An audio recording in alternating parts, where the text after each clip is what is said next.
नमस्कार, मैं डॉक्टर राकेश कुमार मित्तर आयुर्वेदा में आप सबका स्वागत करता हूं। आज के इस वीडियो में एक हम बहुत ही महत्वपूर्ण एवं गुणकारक औषध द्रव्य हरड़, या जिसे हम हरितकी भी बोलते हैं, इसके बारे में चर्चा करेंगे। संस्कृत में इसे हम अभ्या और पथ्या भी बोलते हैं और हिंदी में हररे भी बोलते हैं। और इसका जो बोटेनिकल नेम है वो है टर्मिनेलिया चिबुला। अब जो हरड़ होता है, हरड़ का 50 से 80 फीट का पेड़ जो है पाया जाता है और इस पेड़ के फल या फ्रूट को जो है हम औषध द्रव्य के रूप में मोस्टली यूज करते हैं। तो इसका फल जो होता है, अब वो कैसा होता है, 1 से 2 इंच अपना लंबा होता है, अंडाकार होता है, कठोर और कठिन होता है वो। और ये जो होता है पका हुआ फल जो है पिताब धूसर रंग का, यानी कि पीला और भूरापन लिए हुए इसका फल जो है होता है। फल जो है अपना सर्दियों में जो है इस के पेड़ पे लगते हैं और जनवरी से लेके अप्रैल के महीने तक हम इसके फलों का जो है संग्रह करते हैं। हमारे आयुर्वेद में भाव प्रकाश निघंटु में इसकी 7 जातियां जो हैं वो बताई गई हैं, लेकिन बाजार से मुख्यतः हम ये 3 तरह की हरड़ जो है वो अपना लेते हैं। आप सब ने सुना होगा छोटी हरड़, पीली हरड़ और बड़ी हरड़। ये जो तीनों प्रकार की हरड़ हैं, ये एक ही वृक्ष के अलग अलग अवस्था के फल होते हैं। अब मैं बताता हूं छोटी हरड़ हम किसे बोलते हैं।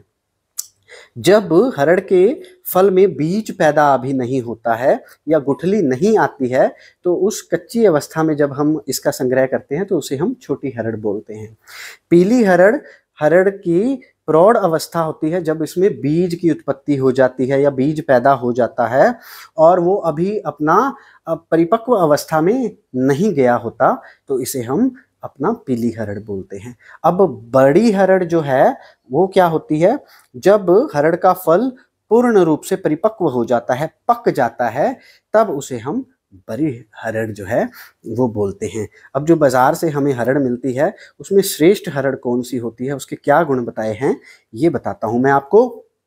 जो हरड़ अभी नवीन होती है ना, साफ सुथरी दिखने में होती है, छूने में स्निग्ध होती है, चिकनी होती है और ठोस होती है, गोलाकार होती है ना, या अंडाकार होती है और भारी होती है, जो वजन में एटलीस्ट कम से कम जो 20 ग्राम तक की होती है। और इसका एक और अपना बताया गया है उत्तम हरड़ का गुण कि जो पानी में डूबती नहीं है, जो माफ कीजिएगा, जो पानी में डालने पर डूब जाती है, वो जो है उत्तम हरड़ के जो है श्रेष्ठ हरड़ के गुण बताए गए हैं।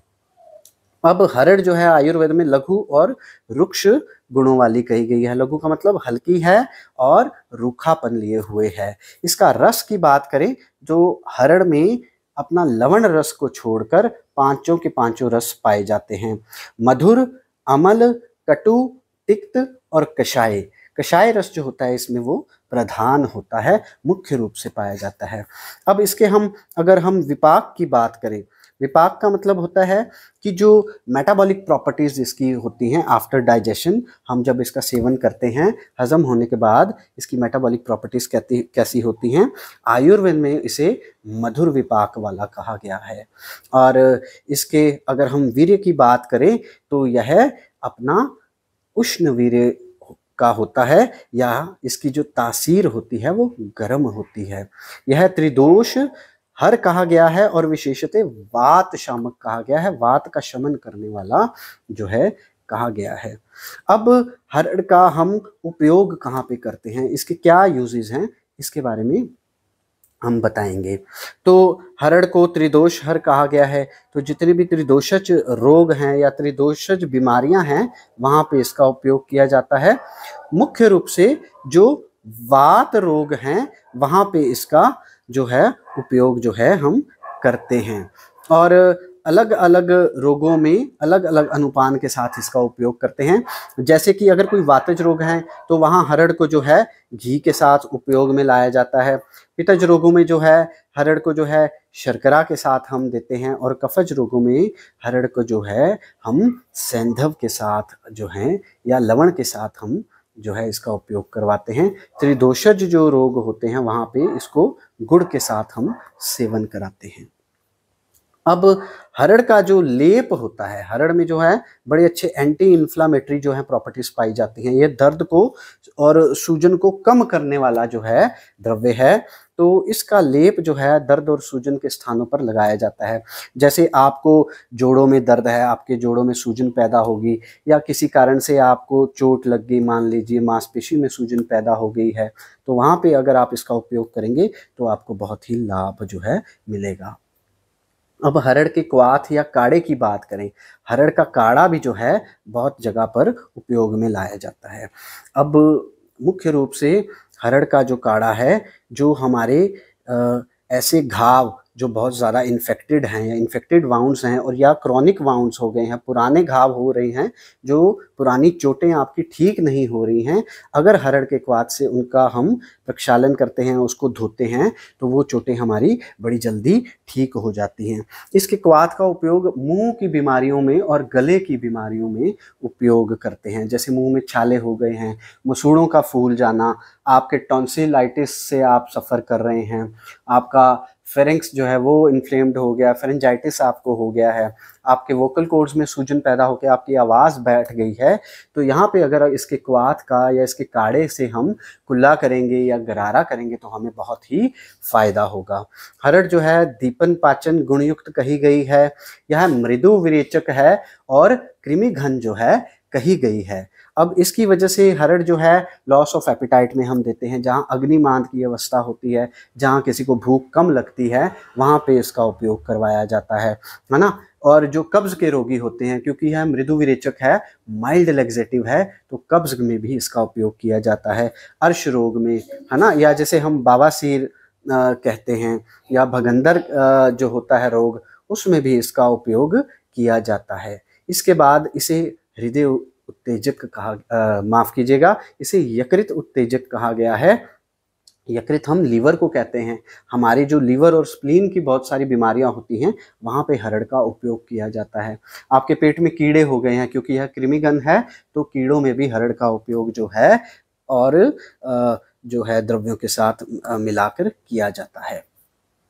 तो इसके बाद जो अगर हम स्त्री रोगों में बात करें, गायनेकोलॉजिकल बहुत सारी प्रॉब्लम्स होती हैं, वहाँ पे भी इसका उपयोग किया जाता है। जैसे कि लुकोरिया है, वाइट डिस्चार्ज होता है किसी को, है ना, या जैसे हम श्वेत प्रदर भी कहते हैं, वहाँ पे इसका उपयोग किया जाता है ना। गर्भाशय में किसी कारण से जो है कमज़ोरी पैदा हो गई है, दौर्बल्य आ गया है, या सूजन पैदा हो गई है, वहाँ पर भी जो है हरड़ का उपयोग जो है वो किया जाता है। बहुत सारी स्किन डिजीजेज होती हैं, स्किन प्रॉब्लम्स होती हैं, आयुर्वेद में कुष्ठ रोग कहे गए हैं, जैसे दाद खाज खुजली है आपका, है ना, एक्जिमा है, वहाँ पे भी जो है हरड़ का उपयोग किया जाता है। हरड़ को रसायन के रूप में आयुर्वेद में बहुत अच्छा प्रयोग करने के लिए कहा गया है। यहाँ पे ऋतु हरितिकी का जो है आयुर्वेद में वर्णन किया गया है। ऋतु मतलब कि सीजन्स जो होते हैं हमारे देश में, शिशिर, वसंत, ग्रीष्म, वर्षा, शरद और हेमंत, ये 6 ऋतुएं होती हैं। तो इन 6 ऋतुओं में किस किस द्रव्य के साथ या किस अनुपान के साथ जब हम हरड़ का सेवन करते हैं तो वो रसायन के रूप में हमारे शरीर में काम करता है, इसके बारे में बताया गया है। तो सबसे पहले शिशिर ऋतु में इसको पिपली के साथ हम उपयोग करते हैं।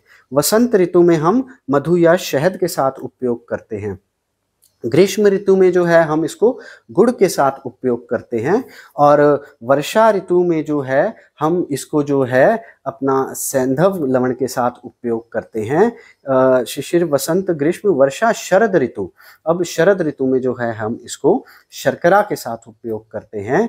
और हेमंत ऋतु में हम इसको जो है सौंठ के साथ उपयोग करते हैं। तो इन ऋतुओं में इन द्रव्यों के साथ जब हम इसका उपयोग कहते हैं तो ये रसायन के रूप में, यानी रसायन वो द्रव्य आयुर्वेद में कहे गए हैं जो हमारी उम्र को बढ़ाते हैं, हमारे जो रोग प्रतिरोधक शक्ति को बढ़ाते हैं, बीमारियों को कम करते हैं। तो रसायन के रूप में ये हमें फल जो है मिलता है। अब यहाँ पे हम बताएंगे कि हरड़ किस किस को नहीं खानी चाहिए, हरड़ का निषेध कहाँ पे बताया गया है। जो बहुत ही अपना कमज़ोर रोगी होते हैं, दुबले पतले रोगी होते हैं, रुक्ष शरीर वाले रोगी होते हैं, उनको हरड़ का सेवन नहीं करना चाहिए, है ना। जो प्यास से ग्रस्त होते हैं, बहुत ज़्यादा थक चुके हैं, जिनके एनर्जी लेवल्स बहुत कम हैं, उन्हें भी हरड़ का उपयोग नहीं करना चाहिए।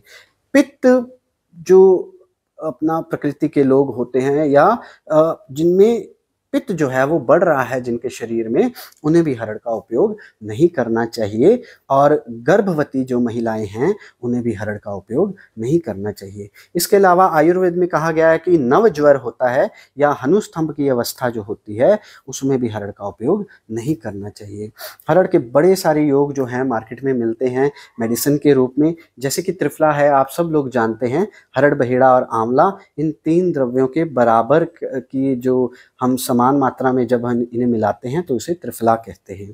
तो त्रिफला बहुत सारी बीमारियों में जो है यूज किया जाता है। इसके अलावा अभ्यादि मोदक है, अभ्यारिष्ट है, व्याघ्री हरितकी है, पथ्याधिकवात है, चित्रक हरितकी है, और भी बहुत सारे योग जो हैं या मेडिसिन जो हैं हरड़ की मार्केट में पाई जाती हैं, जिनका हम विभिन्न रोगों में जो है यूज करते हैं। तो आज का हरड़ का जो वीडियो है हम यहीं पे समाप्त करते हैं। अगर आपको मेरे द्वारा बताई गई जानकारी जो है फ़ायदेमंद लगती है तो प्लीज़ इसे लाइक कीजिए वीडियो को और शेयर कीजिए, और मेरे चैनल को आप सब्सक्राइब कीजिए, ताकि समय समय पर मैं आप सबके सामने इस तरह की और जानकारियाँ और द्रव्यों के बारे में बताता रहूं। मैं बेसिकली आयुर्वेद के बारे में जो है बताता हूं, और बहुत सारी जो औषधियां हैं, हर्ब्स के बारे में आप लोगों को बताता हूं। आपका लाइफस्टाइल कैसे होना चाहिए, मैं इस विषय में भी बताता हूं। तो फिर किसी नए विषय के साथ आप सबसे मिलेंगे। तब तक के लिए सुखी रहिए, निरोगी रहिए। धन्यवाद।